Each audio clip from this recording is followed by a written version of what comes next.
Hey guys, welcome back to the Notes video. Guys, in this video we will discuss when you try to update your iPhone or iPad to the latest iOS 18.1 beta 5, you may face a problem that your update stuck on preparing update. So how can you fix it?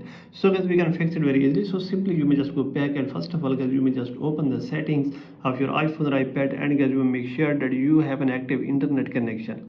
If you are connected Wi-Fi, you may click here on your Wi-Fi and click on Wi-Fi name. Here is the option of forget this network, so you may click here and connect it again. And if you are connected on mobile data, you may make sure that your mobile data is working properly and your 3G, 4G and 5G is working properly. So simply you may click here on mobile services and you may turn on mobile data and click on mobile data options, and you may click your voice and data and click on 4G or 5G from here. Then guys, you may go back again and you may scroll it down and hit the option of VPN. If there is any connected VPN, you may disconnect it. Then you may click here on general and you may scroll it down again, and here is the option of transfer and reset iPhone. Click here, click on reset and click on reset network settings. Then go back again and you may just restart your device, and after this you may click here on settings, and then you may update your iPhone and you may check your problem will be fixed, and now you can update and or you may install your update easily. So by all these methods you can fix it very easily. So this is the video guys.